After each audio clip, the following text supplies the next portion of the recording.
नमस्कार, स्वागत है आपका न्यूज़ लॉन्चर पर। मैं हूं अशोक वानखेड़े, लेकर आया हूं एक विशेष खबर। खबर यह है कि पाकिस्तान के शायद मंसूबे कुछ और बड़े करने के सोचते हैं। आईएमएफ के से लोन मिलने के बाद और उनको लग रहा है कि सारा विश्व उनके साथ खड़ा है, तो शायद हर जगह मार खाने के बाद कुछ नई स्ट्रैटेजी पे वो काम कर रहे हैं, जो खबरें आ रही हैं।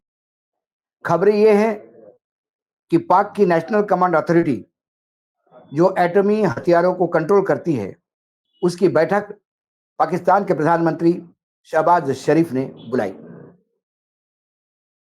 इस एनसीए की बैठक में भारत में जो तनाव हो रहा है भारत के साथ, और ऑपरेशन सिंदूर के जवाब में रणनीतिक नए कुछ सोचने के संकेत देती है। पाकिस्तान का राष्ट्रीय कमान प्राधिकरण देश की परमाणु और मिसाइल नीति का सर्वोच्च नियंत्रक है, जो नियंत्रण, निर्णयों और हथियारों की सुरक्षा के लिए जिम्मेदार है। पाकिस्तान ने नेशनल कमांड, जो कमांड अथॉरिटी है, एनसीए, ये देश की उच्च नागरिक और सैन्य निकाय है, जो परमाणु हथियार कार्यक्रम और रणनीति संपत्तियों के बारे में कमांड, नियंत्रण और संचालन का निर्णय लेने के लिए जिम्मेदार है। शहबाज शरीफ द्वारा बुलाई गई एनसीए की बैठक भारत के साथ तनाव जो चल रहा है उसको लेके नई रणनीति बनाने का प्लानिंग बताया जा रहा है। हालांकि पाकिस्तान के रक्षा मंत्री ख्वाजा आसिफ ने कहा कि शनिवार की सुबह भारत के खिलाफ सैन्य कार्रवाई के बाद राष्ट्रीय कमांड प्राधिकरण की कोई बैठक निर्धारित नहीं थी। इससे पहले दिन में ही पाकिस्तान सैन्य ने कहा कि प्रधानमंत्री ने प्राधिकरण की बैठक बुलाई है। वहां सैन्य ने जो कहा उसको हम तवज्जो देंगे, क्योंकि वहां जो कुछ भी है वो आर्मी कमांड है, और ये जो भी तथा राजनीतिक नेता है ये पपेट है लोगों, सैन्य के हाथ में। ये जो पाकिस्तान की जो ये राष्ट्रीय कमांड प्राधिकरण है, इसकी स्थापना फरवरी 2000 में पाकिस्तान के राष्ट्रीय सुरक्षा परिषद द्वारा की गई थी, और इसका मुख्यालय इस्लामाबाद में था, अभी भी है। यह प्राधिकरण पाकिस्तान की रक्षा नीति और क्षेत्रीय स्थिरता की पूर्ण महत्वपूर्ण एक जिम्मेदारी निभाता है। पाकिस्तान के प्रधानमंत्री ने 9 मई 2025 को एनसीए की बैठक बुलाई, जो भारत के साथ बढ़ते तनाव के संदर्भ में कम से कम हमारे लिए महत्वपूर्ण होनी चाहिए। 7 मई को भारत ने जो स्ट्राइक किया था सर्जिकल, जिसमें आतंकी ठिकानों को नष्ट किया था, और 8 मई को लाहौर में पाकिस्तान के हेडक्वार्टर 9 वायु रक्षा प्रणाली को नष्ट कर दिया। इसके जवाब में पाकिस्तान ने फतेह 1 मिसाइल दागी, जिसे भारतीय वायु रक्षा प्रणालियों ने नष्ट कर दिया। इस स्थिति में एनसीए की बैठक पाकिस्तान की परमाणु और मिसाइल रणनीति पर चर्चा करने के लिए जवाबी कार्यवाही योजना बनाने के लिए भी बुलाई जा सकती है। ये भी एक कदम हम बता सकते हैं। ये जो जिम्मेदारियां हैं, एनसीए क्या दिखती है, पहले मैं इस पर भी बता दूं ताकि उसका महत्व समझ में आए। परमाणु और मिसाइल नीति मुद्दों पर निर्णय लेना, परमाणु और मिसाइल कार्यक्रमों की निगरानी करना, रणनीतिक परमाणु बल और संगठनों की लिए जो नीतियां है उसको बनाना। इसकी जो अध्यक्षता है वो प्रधानमंत्री करते हैं पाकिस्तान की। इसमें जो सदस्य है वो रक्षा मंत्री ख्वाजा मोहम्मद असीम, वित्त मंत्री मोहम्मद औरंगजेब, गृह मंत्री मोहसिन रजा नकवी, विदेश मंत्री इशाक डगर, chief of joint staff committee general Sahir Shamshad Mirza, सेना प्रमुख जनरल असीम मुनीर, वायुसेना प्रमुख एयर चीफ मार्शल जहरी अहमद बाबर, नौसेना प्रमुख एडमिरल नवेद अशरफ, ये इसके मेंबर हैं। एनसीए की निर्णय लेने की प्रक्रिया में आम सहमति का मतदान शामिल होता है। प्रत्येक सदस्य का एक वोट होता है। इसकी नीतियों को लागू करने के लिए रणनीतिक योजनाओं के प्रभाग यानी पी यानी एसपीडी की जिम्मेदारी मानी जाती है। इसका नेतृत्व जो है वो लेफ्टिनेंट जनरल रैंक के अधिकारी करता है। 2009 में तत्कालीन राष्ट्रपति आसिफ अली जरदारी ने इसकी अध्यक्षता प्रधानमंत्री को सौंप दी थी। इसके पहले वहां पाकिस्तान के राष्ट्राध्यक्ष इसके मुखिया होते थे।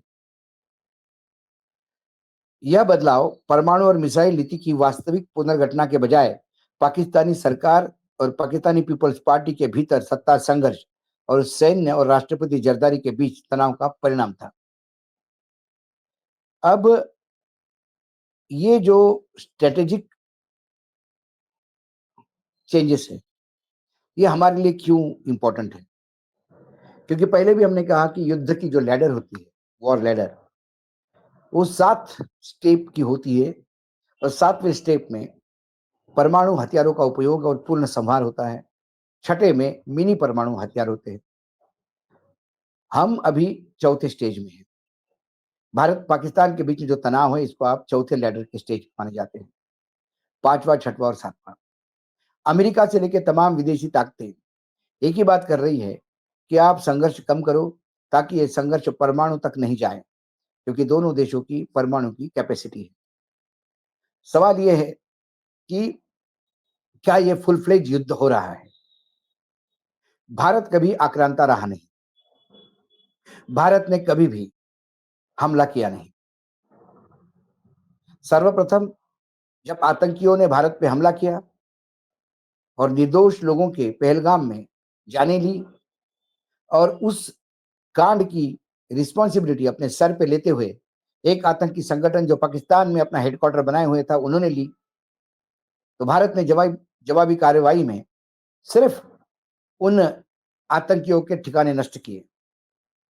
उसमें बहुत सारे आतंकी मारे गए, लेकिन जैसा कि मैं हमेशा कहता हूं, आतंक ब्रिगेड ये सेना का एक हिस्सा है, इसलिए उनके जनाजे में सेना के अधिकारी रोते हुए पाए गए।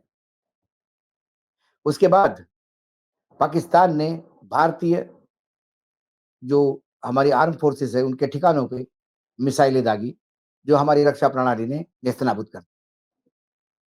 उसके बाद रिटेलिएशन में ये जब हमला हुआ, तब भारत ने जवाबी हमला करते हुए उनके डिफेंस एस्टेब्लिशमेंट पे हमले किए। अब पाकिस्तान नापाक इरादों से हमारे सिविलियंस को टारगेट करते हैं, कभी गुरुद्वारे को करते हैं तो कभी किसी बिल्डिंग को करते हैं। जो सीमा पार से लगातार मोर्टर और आर्टिलरी फायरिंग हो रही है, वो भी, उसका भी जवाब भारत दे रहा है। लेकिन ऐसी स्थिति में जब भारत की नेवी, एयरफोर्स और आर्मी पूरी ताकत के साथ तैयारी में बैठा है कि जिस दिन पाकिस्तान युद्ध का ऐलान करेगा, भारत मुंह तोड़ जवाब देगा। क्या युद्ध के ऐलान के पहले की यह तैयारी है कि परमाणु हथियारों के नियंत्रण करने वाली कमेटी की बैठक बुलाई गई है? कम से कम दिखता तो ऐसा ही है, क्योंकि पीछे से टर्की माल दे रहा है, हथियार दे रहा है, और आईएमएफ ने अभी नया-नया फंड दिया है। आईएमएफ का पैसा, तुर्की के हथियार, टर्की के हथियार और इसके बाद ही चाइना के हथियार, अमेरिका के F-16, क्या इसके ऊपर पाकिस्तान इतरा रहा है? यदि पाकिस्तान इतरा रहा है, तो ये बात भी तय है कि पाकिस्तान के सारे मिसाइल जैसे हवा में ही मार गिराए हैं, पाकिस्तान का एटॉमिक हमला भी, चाहे वो समुद्र से करे, चाहे आकाश से करे या धरती से करे, भारत की रक्षा प्रणाली उन्हें नाकाम करके हवा में ही मार गिराने की ताकत रखते हैं। लेकिन फिर इसकी रिटेलिएशन में यदि फिर भारत ने हमला किया, तो पाकिस्तान की जो ज्योग्राफिया है और जितना साइज है पाकिस्तान का, वो भारत के 2 राज्यों को मिलके भी हो सकता है। ऐसे में उस पाकिस्तान को पूरे तरह से नेस्तनाबूद करने की ताकत भारत रखता है। लेकिन भारत ने हमेशा मानवीय दृष्टिकोण देखा है। जब न्यूक्लियर वॉर होते हैं, न्यूक्लियर वॉरहेड यूज़ होते हैं, तब सामान्य इंसानों की जान जाती है। जापान के हिरोशिमा और नागासाकी के बाद आज भी जापान उस बात को कोसता है कि उस पे हमला क्यों हुआ और क्या ऐसी उन्होंने कारगुजरी की जिसकी वजह से अमेरिका ने हमला किया। क्योंकि हमला होके इतने साल हो गए, लेकिन आज भी वहाँ के लोग भुगत रहे हैं, क्योंकि जेनेटिकल चेंजेस हो गए, कई चेंजेस हो गए। क्या पाकिस्तान ये बर्बादी चाहता है? भारत कतई नहीं चाहता। भारत सिर्फ इसलिए नहीं चाहता क्योंकि भारत सामान्य इंसान, सिविलियंस को कभी टारगेट नहीं बनाएगा। लेकिन भारत, पाकिस्तान ने यदि मजबूर किया या पाकिस्तान धमकी देने का प्रयास कर रहा है, तो फिर इसका जवाब, माकूल जवाब भारत के फोर्सेस देंगे। फिलहाल ये परमाणु नियंत्रण करने वाली कमेटी की मीटिंग कहीं ना कहीं हमें इस बात को इंडिकेशन देती है कि पाकिस्तान किस भी हद तक जा सकता है। तो पाकिस्तान को हद में रखने के लिए भारत को भी जवाबी रणनीति तय करनी होगी और मुझे विश्वास है कि भारत के रणनीतिकार पूरे ताकत के साथ इस रणनीति के साथ खड़े हैं। आज इस विशेष कार्यक्रम में इतना ही। कल फिर आता हूं किसी विषय कार्यक्रम के साथ। तब तक के लिए नमस्कार। देखते रहिएगा न्यूज लॉन्चर।